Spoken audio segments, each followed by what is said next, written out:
y'all? It's your boy Tevin Jameer back at it again with another episode of the Hate It or Love It podcast. And today, as y'all can see, I'm looking at it on the screen right now. I know ain't really much going on in the background, but basically, brand new setting. This is my new apartment. As I've been saying in like my past few videos and stuff like that, and even these past few episodes, I did say that I was moving into a new place, and that's why I haven't really been uploading like that. I was taking the time to move in and basically like set everything up, get everything together. And yeah, I basically been settled in for like the past week now. Um, and I just basically been enjoying the place for a little bit. Uh, I'll probably do like a tour of my place probably pretty soon, but I'm waiting till after my housewarming, which is this weekend as of me filming it. Or wait, no, not this weekend, but next weekend as of me filming this. But yeah, basically, I got a setup for right now. I like the setup that I have, but also, people may bring stuff during the housewarming and I may put, extra stuff in here. So yeah, I'm gonna wait till after that to show y'all what the place looks like. But just know I'm enjoying it. I like it.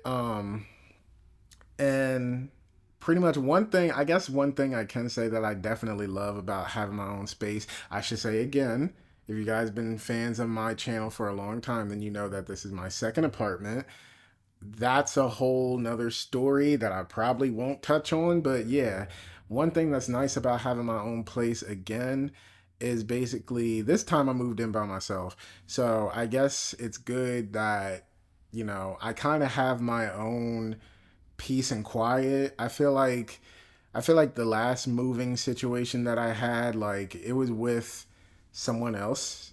Like I said, if you guys are a longtime fan of my channel, then you know who I'm talking about. But I moved in with someone else. It didn't go too well, and I kind of learned that I kind of like having my own space. So, I can do whatever I want, whenever I want. I know if something is dirty, then I know that's my fault. I have things set up in here exactly how I want it set up. So basically, that's the really good thing about it. And then also, I used to live with my mom before I moved in here. And living with my mom, it's kind of like something is always happening. And I don't mean that in a bad way or any way like that, but it's just like something is always happening. So having my own apartment where it's just me and I don't have to worry about nothing else is just kind of like very peaceful. And it actually allowed me to think a lot about, my life, choices, situations, and stuff like that. But I'll save that for the end of this episode. So I just wanted to talk to y'all a little bit about the apartment and whatever. But for today's topics, I don't really have too many topics, but today's topics I got two topics that I want to talk about. Um for one, y'all already know my baby JoJo. I talked about this on one of my podcast episodes where I was recommending like five artists that I think you guys should listen to, five R&B artists. And JoJo was one of those people. And I said in the episode that she was coming out with a memoir called Over the Influence. And it basically and oh wow, let me show you all the back. Let the side right there. And basically it goes over her career, her life. Like the book starts out, I finished the book, so I guess this is like a review for the book and whatever. Um it basically it chronicles like her life story. Um Basically like everything from when she was born, well hell, even before she was born, she kind of touches on how her parents met. So it touches on things from before she was born all the way up to now and current time. And she talks about her life, her career, everything that she's been through, the new direction that she wants to go with her music, and a lot of the label troubles that she's somewhat talked about in the past. Like she has been very open about her label issues, but I feel like in this book we definitely got a deeper look into it than we've ever gotten before. She shares a lot of moments from her career, and she talks about like other celebrities that she's met and that she's had relationships with. And she talked about like other industry things, which I wish she would say the people's names, but she had to omit them, I guess, for like legal reasons. She had to omit names, but she revealed a lot of things in this book and she touched on a lot of important things. But just like the title says, Over the Influence, one of the biggest themes of this book was basically all the things that she went through, all the addictions that she deals with and stuff like that. And she does not hold anything back. I will say that. That's one thing I was not ready for. And I don't mean this in a bad way, but I was not ready for how open and honest she was going to be in this book. Um she went there. She was talking about her sex addiction, her drug addiction, her alcohol addiction. Like, she did not hold anything back. And my overall thoughts on the book, I loved it, and I'm not just saying that as a fan of JoJo. If you are a fan of JoJo, then you will appreciate a lot of the things that she's talking about in this book, because it adds a lot of context to her music, and it kind of makes me view her music in a different light. Because, for one thing, I think I talked about it the last time I recommended her to y'all. Um, when it comes to her first album, or actually when it comes to her first two albums, they were kind of like, a compilation of songs. They kind of just felt like, 2000s aren't regular 2000s R&B songs made for teenagers and stuff like that. But when you actually read the book and when you see like her life story and how I was also under the false impression that she didn't do any writing for her first album, but she actually did write a couple of songs for her first few albums. So like when you take her life stories and when you re-listen to the albums, because I did re-listen to the albums after I've read her book. um yeah, you actually see her music in a brand new light, and you actually start to feel it a little bit more. Um, but yeah, like I said, I love this book because, goes through her career. It also touches a lot on generational traumas and things that you guys got to deal with as far as like family and things that your family may have dealt with before you came along, and then what you inherit from them, and how do you try to do better than them. Because that's one thing that I love that she did in this book. Like I said, she touches on what happened with her parents and how they met through Alcohol Anonymous, and they were both addicts. And she was kind of touching on how, you know, her upbringing with them and seeing the things that they went through kind of affected her, how that made her who she was. But in the end, she's trying to overcome basically how she's been moving these past few years. So it's definitely a very inspirational book. Whether you're a fan of her music or not, I feel like this is also good, if you are very interested in come up stories, if you are interested in stories of people overcoming addictions and hardships and stuff like that, this book is definitely a recommended book for me. Um, a recommended book to y'all.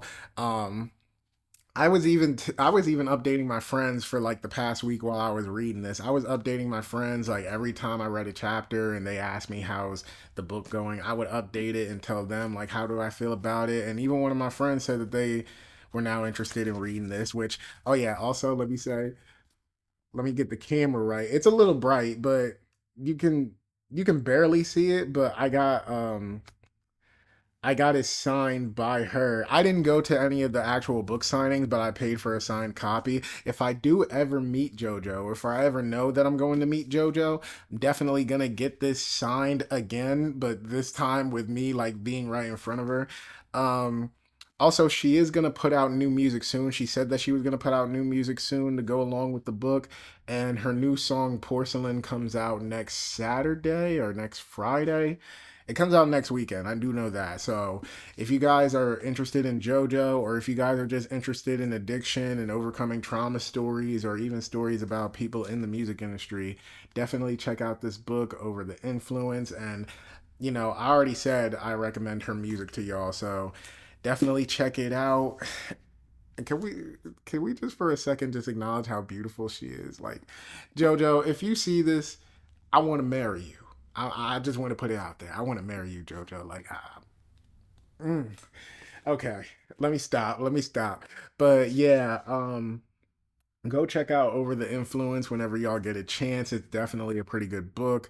Um, my next topic that I want to talk about is y'all know I'm a big Power fan.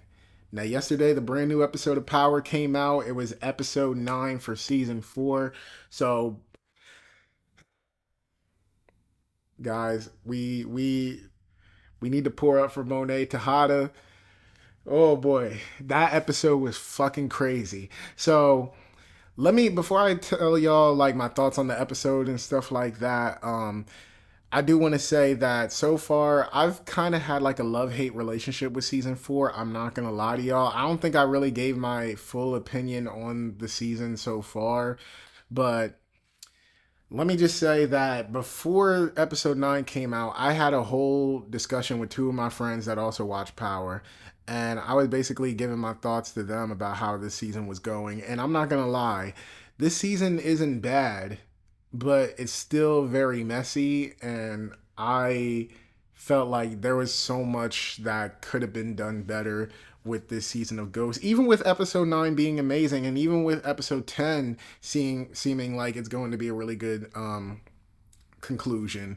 Overall, season 4 does feel like a little bit of a mess, in my opinion. I feel like they should have done better as far as the writing, because the acting isn't bad at all. I don't have a problem with the acting. Well, one thing I will say is, as far as Monet, I always said to people that I liked her character. I just, no disrespect to Mary J. Blige, she's an icon, legend. No disrespect, but I just felt like she was not the best actor for Monet's character. Um, but overall, she has done a serviceable job. It just I felt like they could have got someone better. That's all I'm saying. But yeah, season 4 just wasn't really it for me. I feel like a lot of storylines has been rushed. I feel like a lot of these characters are being underutilized, and I don't feel like they're doing the best as far as writing and stuff like that. Now, I'm not going to go too deep into it until the show is over. So, next week's episode is probably going to be a full on Power episode. I'm not going to lie. The next week's episode is going to be like a full on, episode about Ghost, like the season and then the overall series of book 2 Ghost. So I'm not going to go too deeply into it, but let me just say that season 4, I had a couple of issues with it. And I will say that besides the crazy moment of Monet's death, I will say this episode has actually fixed, or not fixed, but it's addressed a lot of the issues that I had with season 4. Storylines that I felt like they just dropped out of nowhere, they picked back up. Character decisions and choices and stuff like that they made, I feel like, it kind of made up for those choices in past episodes, and it kind of brought reason to other things that I was complaining about. Like, I will say one complaint that I had with season 4 that I said to my friends, but now with this episode, I feel like, okay, I should have just trusted the process and seen what they were doing. One of my problems was I felt like Monet was kind of useless this season, because I was like, one thing about me, I hate when shows just decide out of nowhere to give a backstory to characters that we known for a while. I felt like with Monet, if they really wanted to show flashbacks of her life, I felt like they should have did it in like season 2 or 3, or just not even have flashbacks at all. So I felt like, I mean, that's cool to see, and I can see how it relates back to how Diana and Drew and Kane treats her. But it just like I felt like it was very unnecessary, and I felt like Monet's character was just unnecessary this season overall, because it's like, she was out of the drug game, and throughout most of season 4, after they tried to, or after she found out that Drew and Diana was basically the ones that tried to set her up, she kind of had no purpose for a couple of episodes. But then in this episode, seeing how everything came full circle for her, and how, she's basically she basically gave up her life for Kane. When I look back at her death, it kind of brought into more perspective of, like I said, so okay, when I think about this, like I said, the flashbacks and her overall character seemed kind of useless to me in season 4, but then when her death happened, it kind of made me start to reflect that I was kind of in a mind state where it was like, okay, so what's going on with her character? She found out who shot her, or who tried to kill her. So what's up now? But what I didn't realize, and what it took for her death for me to realize, is that her purpose for season 4 was to see her become a overall better mother. Because here's the thing: for the past few years, Power fans has been arguing who's the worst Power mom, Tasha, Monet, or Rock, and there was a very good argument for Monet, and even though I feel like Tasha's the worst out of all of them, Monet had a pretty good argument against her due to how she treats her kids more like soldiers than actual kids. But when she died, it kind of made me start to realize, like, dang, this season she actually did step more into a mother role because of everything that was going on, and she definitely had moments in past seasons. We do have to give Monet a little bit more credit when you look at things from past seasons, but this season in particular, we really started to see her like own up to a lot of the things that she's done, and we started to see her actually become that mother figure that these kids needed all along. So when her death happened, it definitely made me start to think about her character, overall. It definitely made me sad. I would actually say that it rivals Raina's death for certain reasons. Because here's the thing: because me and my friend Corey was also talking about this. Shout out to Corey. Last time he was on, we was talking about Power for a good minute, but I was talking to Corey about it, and he was like, "That's a pretty bold claim that Monet's death was almost as sad as Raina's." And I was like, "Well, here's the thing. I said it's almost as sad because ultimately Raina was completely innocent and stuff like that. So I feel like she's always going to be the saddest Power death. But as far as, non-innocent people in this world of Power, I definitely feel like Monet's is definitely the saddest because in the end, she sacrificed her life for the kid that felt the most neglected out of the three. And earlier in the season, she already squashed her issues with Drew. She squashed her issues with Diana. So then it kind of was left like, where's Kane's flashbacks? Why haven't we seen more of Kane and Monet's forgiveness and making up and stuff like that? And that's what this episode was.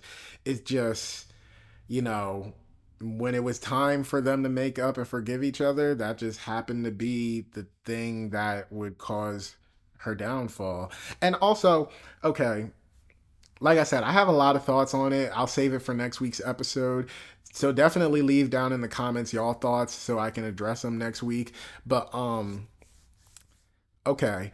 Uh One thing that I want to get straight about Monet's death, and this really doesn't have to do too much with Monet's death, but it has more to do with like the other characters and the other aspects of this episode. I've seen a lot of people blame Tariq and Kane for Monet's death in this episode, and truth be told, and y'all know I have a love-hate relationship with Tariq. Y'all know I also have a love-hate relationship with Kane. But I gotta admit, it is not either of their faults that this happened. Um, as far as Tariq, I can't blame Tariq because a lot of people are saying like, oh, if Tariq would have just shot Carter, then Carter would have never had the chance to warn. I don't know why I just heard a weird noise, but Carter would have never had a chance to warn Noma of Monet coming after her. But truth be told, if y'all watched the episode, the plan was never for Tariq to kill Carter in the church. The plan was always because Monet was parked out back when Tariq went to go get Carter. So the plan was always for him to subdue Carter and then bring him to Monet's truck where they would have did whatever with him. And I will say, once things went left, Tariq should have done more to try to subdue Carter, even if that means maybe shooting him. If that what it took, then I agree that Tariq should have did that. But the part where everybody is saying that Tariq not doing that plays a big part to Monet's death is just like, overall, I would say that the main thing that led to Monet's death is everything from the series overall. Because even with Kane, people were saying that, oh, Monet kept warning him, but he just had to find somebody to take his mother's spot because he didn't feel good enough. If you guys realize, you're kind of talking about his character overall. every character in this series has made choices that led them to this moment. You can even say Monet, if she appreciated Kane a little bit more, then he would have never tried to seek validation from Noma, which means that he would have never married her, which means that, Monet would have never been shot. So the way I see it, either you blame everybody or you blame nobody. Because at the end of the day, everything that led to her death was things that was already established from childhood, hence the flashbacks, things that's been established from their childhood all the way to, the original power with Tariq. Like there's a lot of all these characters' decisions has basically led them to this moment. So not only that, but also for me, and I even said this when I was talking to Corey, I was saying that it's already been proven multiple times that even if it did not play out this way, because everybody keeps blaming Kane and Tariq, even if it didn't play out this way, Monet would have always died to protect her kids. And this has been proven throughout the whole show. In season one, when I think it was Rico, their connect was. Rico shot up their bar. Monet was gonna go protect Diana from the shooting, but Tariq got to her first. So that was already her motherly instincts trying to protect her kids from getting shot. Last season, she literally got shot by Tasha, even though Tasha was targeting Monet. In that moment, she still jumped she still got in front of Diana so that she wouldn't get hit at all. And then we basically just seen it again when it came to Kane. So it's already been proven time and time again that she was always going to protect her kids when it came down to it. We might have other issues with her as a mom, and boy, does she definitely deserve, the criticism. But at the end of the day, whenever bullets was coming at her kids, she was always going to protect them. So that's why I'm saying, even if it didn't play out this way, we've seen time and time again that she was always going to do that. So yeah,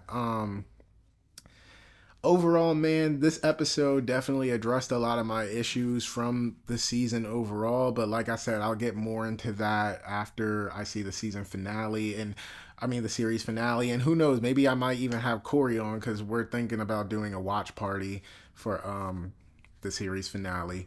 But yeah, even if it didn't play out exactly that same way, Monet, she still did her thing as a mom. She had one of the best, character outros to the Power universe. And Mary J, like I said, even though I felt like they could have got a better actor, I will admit you got better as an actor with each season.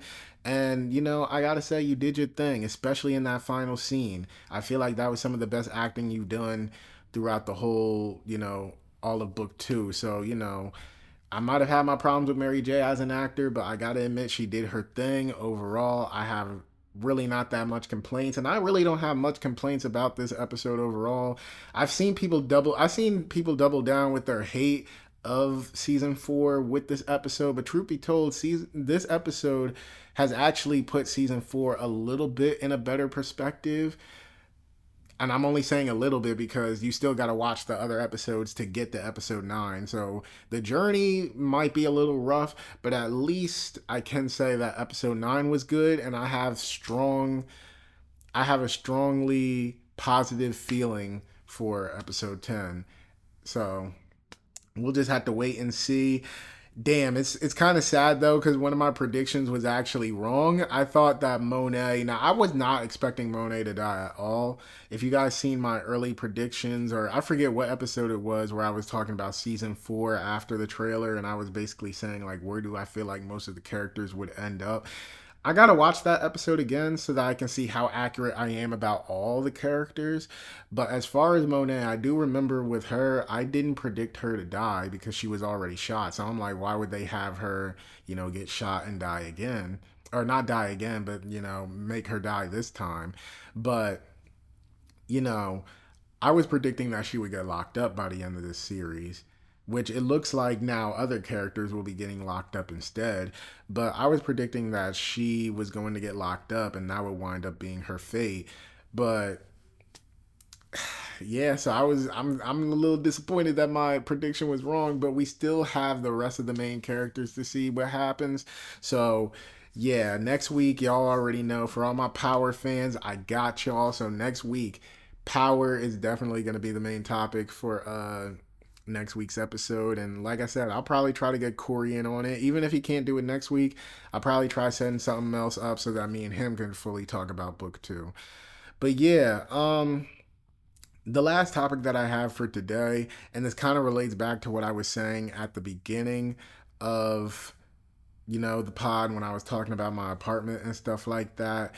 So, one thing I do want to talk about is, and this kind of relates back to what I said about me having my last apartment, but now moving into this one and stuff like that. So, I'm going to be honest with y'all, man. Um, when I had to leave my last apartment last time, I was definitely very sad. More for what the other thing that led to me leaving the apartment was. So it wasn't just about like, oh, or like now I got to move back in with my mom. It was like something else also happened that disappointed me and stuff like that. And honestly, for these past few years, because I was basically living back at my mom's for like 3 to 4 years, and for like these past 3 to 4 years, I would see so many other people.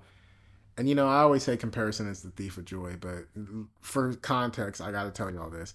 So for the past 3 to 4 years, I would see other people like buying homes, getting their own places, getting married, having kids, having better jobs and stuff like that. And, you know, this past year, I don't know what it was, but I felt like I really like sat down with myself and like I really started to think like, you have these certain issues in your life. How can you do better with it? For one thing, anybody that personally knows me know that I was a shopaholic for like the past 3 to 4 years. Like, I definitely gained a shopping addiction. I'm not gonna lie. I felt like I gained that shopping addiction because it was almost like, how some people say retail therapy and like how you feel better once you buy something. I feel like I definitely had that going on because I noticed that I was buying so much more things after what happened last time with my last apartment.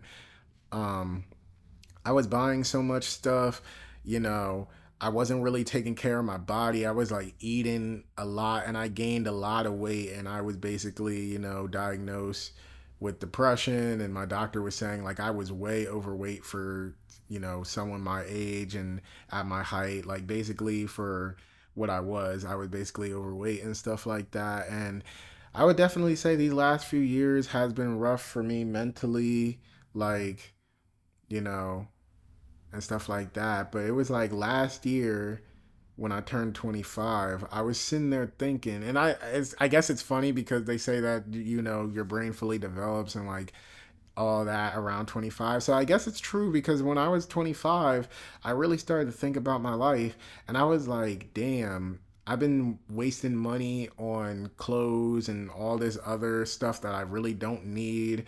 I was you know, I was sitting here in sorrow, eating a lot of foods and stuff like that, not necessarily taking care of myself. I was comparing myself to others and stuff like that. And for this past year, I would probably say that I've actively been trying to turn those things around. Um, for me, I've started to take, my health and my eating a lot more seriously. Last year, I think I was around like 230 something. Today, I weighed myself and I'm finally 198. So, I've been taking care of myself physically, mentally. I've been working on things. I've been I guess trying to do some self therapy type stuff because I don't really have the money for therapy and stuff like that. So I've basically like taken time to do more things that I feel like is healthy for myself mentally. I bought some of those mental health like coloring books on Amazon. I basically, instead of buying clothes, I said, what's something else that's cheaper that won't break my bank that I would have more fun with? And basically, buying my movies and stuff like that, as y'all have been seeing. Um, one of my friends, which I can't stand this friend, and honestly, I haven't been talking to them in a while, but one of my friends actually did, and I feel like this friend says a lot of dumb shit. But this friend did say one thing that I have taken into consideration, and they said that instead of spending money on like stupid stuff, spend money on experiences and fun and amazing things that you can look back on. And that's one thing that I've started to consider. I'm like, all right, instead of spending money on this stupid thing, I can save it up and probably go on a trip. Or, you know, one thing also I've been thinking about is possibly going back to school so that I can get a better job, because that was another thing I was, very depressed about, was my job. And I felt like I wasn't really moving up in the world. Like, I'm seeing my peers move up in the world, but I haven't moved up in the world. But the thing is, I want to go back to school, or I'm thinking about going back to school and, doing something else to get a better job, because at first I was doing it for comparison, but now I'm doing it for me. I want to, improve my life. I don't care what's going on with other people now. I'm doing it more for me. And I guess the overall reason that I'm saying this, for any of my subs that feel this way, whether you're older, younger, however, my overall point for me trying to tell y'all all of this is, I've started to say something to myself that I've heard a lot, but now I'm really actually starting to see like how true it is. It's never too late to try to make your situation better. That's one thing I've definitely learned this past year. And you know I know this episode took a very different turn, and I know some people only subscribe to hear me talk about movies and music and stuff like that, but I also like to give y'all like very honest thoughts and opinions on what's going on in my life and stuff like that. And I really started to take seriously, you know the lesson that you can always try to turn things around. I definitely feel like I've gotten smarter with money. um me sitting in this apartment shows y'all that I got better and smarter with money, because I would have just kept spending money on dumb shit if this was me last year. But I've taken me wanting to get an apartment very seriously, and now look where I am. I'm still trying to get better with money. I'm still trying to get better with my life situation. I'm still trying to get better with weight. But that's the whole thing, is that I'm still trying, and that, I'm not giving up this time. Because before I would just give up and feel like it's useless. But now it's just like it's never too late. No matter what age you are, no matter what situation you're in, no matter how bad you really think it is. And I know this is better said than done, but overall, I just say that it's never too late to try to turn things around. And that's the thing, to try to turn things around. You might slip up here and there. You might, you might feel like that you're not doing your best, because for a while I felt like I wasn't doing my best. But at the end of the day, you know, if you keep faith, whether you believe in God or whatever you believe in, if you keep faith and you trust in yourself and you believe in the skill set that you have, I really do feel like you can try to turn things around. And like I said, it doesn't matter at what point in your life you try to do it, just as long as you're trying to make your life better. That's something that I wanted to tell y'all personally, because that's one thing. Like I said, me being in this apartment by myself, it definitely gives me a lot of time to think. It definitely gives me a lot of time to think. And that's one thing I definitely been thinking about is, Tevin, what are you actively doing to make your life better? What are you doing, to reach your goals and stuff like that? So, yeah.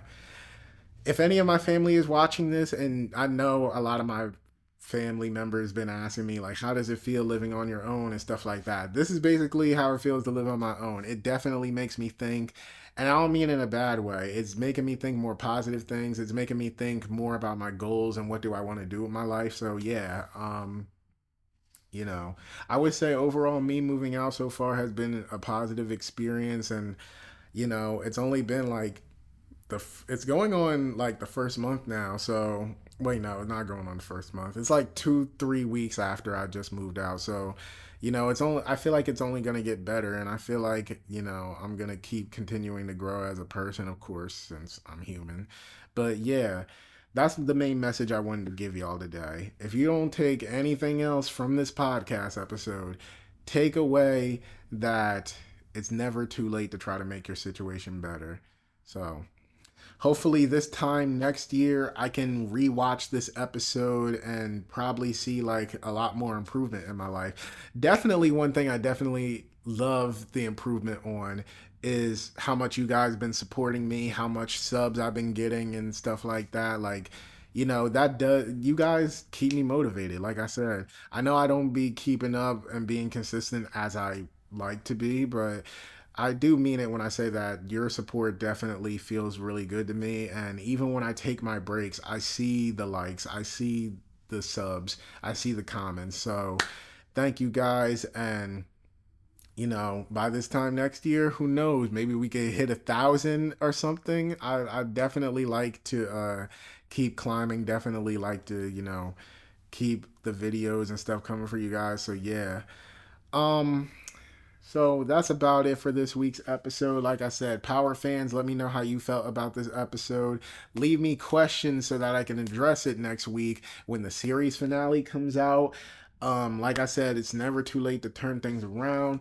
And also, go get that Over the Influence or get the audiobook. Do something. Support JoJo. Just support JoJo. Support my wife. That's all I really want y'all to do. Support my wife.